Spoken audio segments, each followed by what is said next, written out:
All right, we're now into week 5, and this week we're covering the topic of sampling.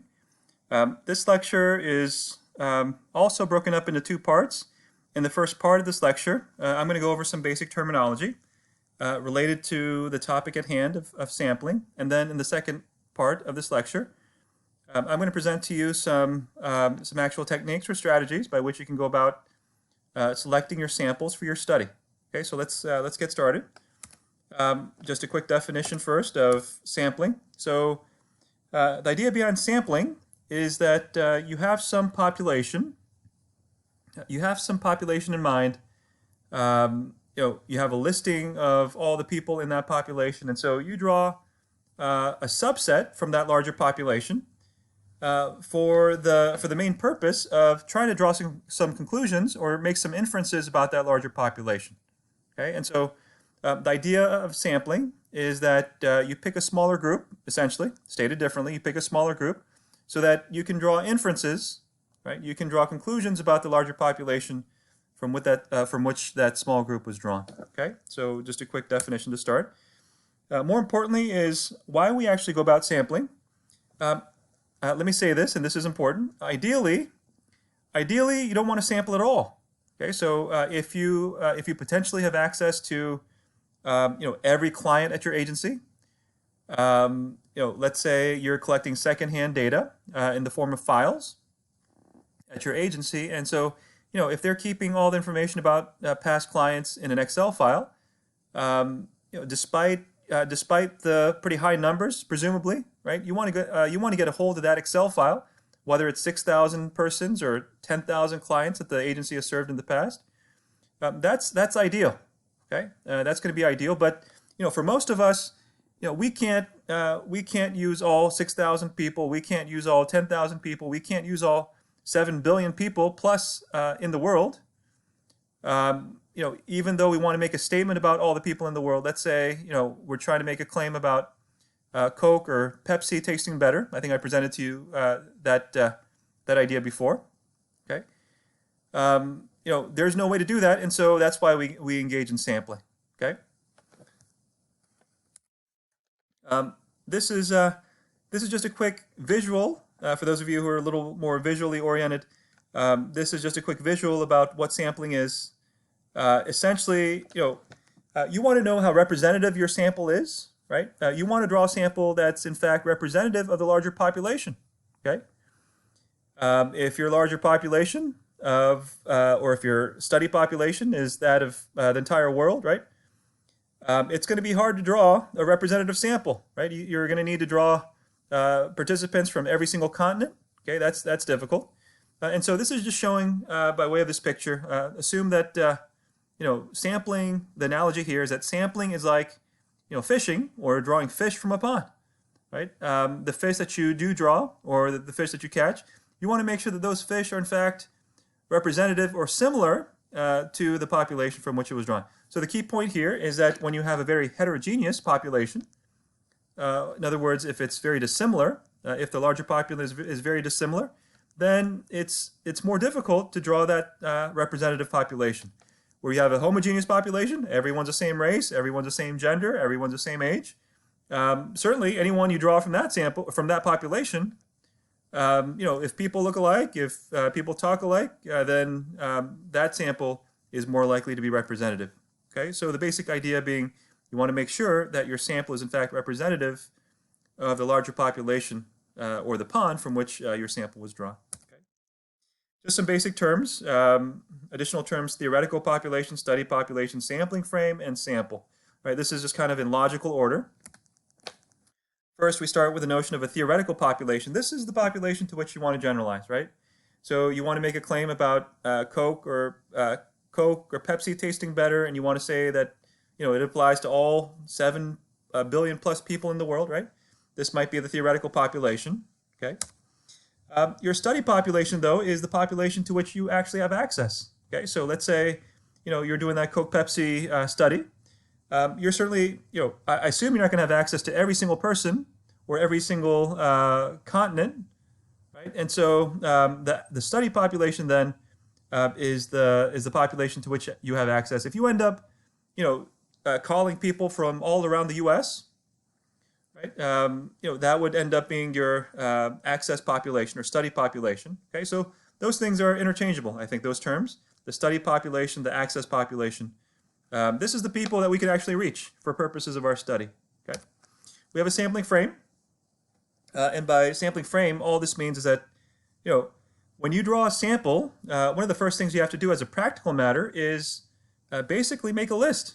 You have to make a list, or find a list for that matter, of all the possible elements or units of analysis. I'm going to talk about those terms in a second here, but all the elements or cases that you can actually draw, you have to make that list, or you have to find that list. And so that's the idea behind a sampling frame, is a listing of all the units or the elements that you might potentially draw for purposes of your study sample.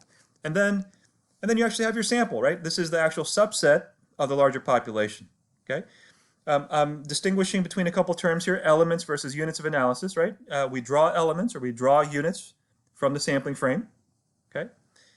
The only distinction here is, in the way of the stage of your study, right? Typically, when we say that we're drawing individuals for a study, we refer to them as elements or cases. But later on down the line, once we've actually collected the sample and we're into data analysis, then we start getting into language of saying that these are units of analysis.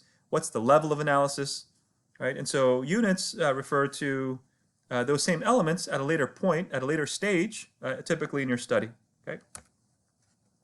Again, just a quick visual of what I'm trying to explain here. You have the theoretical population up top. I'm going to see if my pointer moves. Yeah. So you have the theoretical population. Let's say your study is about homeless men across the U.S.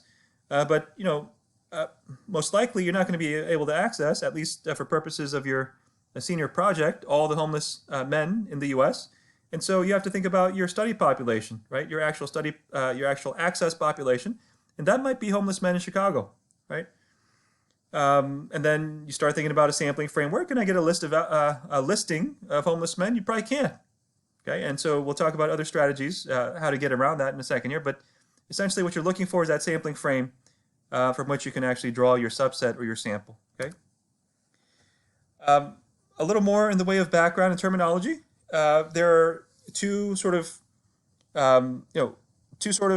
strategies, right? Two general ways of selecting your sample. That's either drawing a probability sample or a non-probability sample.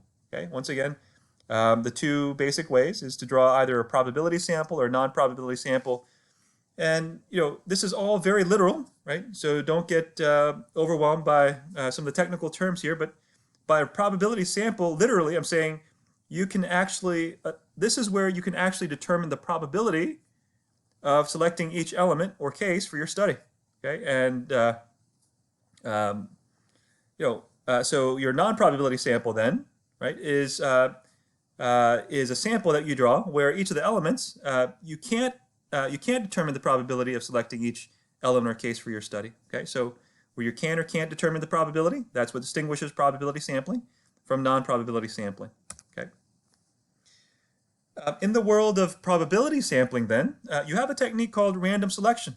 Okay, and all that means is that each of the elements or each of the individuals that you drew for your study, each person in a random selection process, each person had an equal probability of being selected for your study. That's all that means, right? Random selection means that everyone had an equal chance of being incorporated into your study. And so what happens then is that we start to think about probability theory. Once you've engaged in a random selection process, essentially you invoke probability theory, which I'll talk about in a second here. Okay.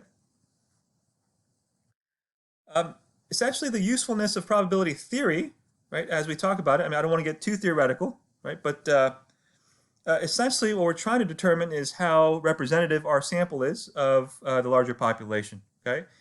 And so, this is just kind of a thought experiment. This is mathematicians who've theorized over the years and proven some of these formulas and these techniques through different methods and such. But essentially, you're starting with the notion of a sampling distribution. Okay, and so once again, I'm being very literal. You have literally a distribution, and you can picture what a distribution is. A distribution, let's say, anywhere from low values to high values. If you have a distribution of individuals, if you have a distribution of individuals on income, for example, you have a bunch of individuals in your study with lower, all the way from lower income levels to higher income levels. But here, the idea behind a sampling distribution is that literally you have a distribution not of individuals, but of samples. Okay, so the idea, the probability theory essentially starts with the idea that you could draw one sample for your study. Most likely, you'll draw one sample for your study, but you could repeat your study, right? Theoretically, at least, you could repeat your study. In which case, you have two samples. You could do your study an infinite number of times theoretically, right? You could do it a third time. You could draw a sample a fourth time, and so that's what we mean by sampling distribution. You actually end up with the distribution of samples, and that's when we talk about probability theory. Okay, that's the starting point behind thinking about probability theory. The idea is to draw a sample and to estimate characteristics of the population, right? So more technically speaking, we calculate a statistic. A statistic describes our sample, so that we can infer, or we can make inferences. We can draw conclusions about their larger population. Specifically, we want to know what those population parameters are, right? We want to know, in other words, if our statistics are accurately representing the parameters. And so to do that, this is just a basic step-by-step process here. Let's say you draw one sample, right? And let's say we're just working with one variable here. And let's say we're talking about height, okay? You draw one sample of, 30 people for your study. And let's say, the variable of interest here is height. Then, you calculate the average height in your sample. But theoretically, you could draw a second sample, calculate the average height. You could draw a third sample, calculate the average height. You could, do that over and over an infinite number of times, and you'd get something that that resembles a bell curve. Okay, once you have a distribution of samples, you should get something that that looks like a bell curve. And so the idea is that the average, at least theoretically, the idea is that the average of all the average heights of all the infinite samples, theoretically, that you draw, will accurately represent the population parameter. Okay, so this is all a thought experiment. Okay, this isn't something that you would actually do. You can't do it, right? You can't draw an infinite number of samples, but this is in theory the idea. Okay, so I would normally in class I would do a little demonstration here. But so if I were to draw a sample of 5 students from this class, I would assign a number. Well, I would first start by assigning a number to each of you, and then I would use a random number generator, and then I would draw a sample, whether it's 5 people or 10 people, and I would ask each of you if this were a research question. My wife, she's from Korea. She loves BTS, and she loves this new song Dynamite. This is we've been arguing for the past couple of years about whether BTS is if they're talented or not and such, but I will give her credit. Dynamite, this is the first song of BTS that I actually like. But anyway, so I calculate the percentage of students that like the song, right? By drawing a sample from the class. I do it over and over, and so the average of all those averages, right? Let's say I draw a sample of 10, and 4 of you say you like it, you like the song. I draw the sample again, right? Another sample of 10, and 5 of you do. Well, I take the average of those two. That's 40% and 50%. The average would be 45%. Okay, and that's if I did that over and over and over again, then I would get the best possible estimate of what the actual population of students at NEIU think about the song Dynamite. Okay. All right. So this is again visually showing you visually what I was referring to in the way of that process. Okay. All right. So let me stop there. And then I'll pick up in the second part of this lecture with actual strategies for sampling.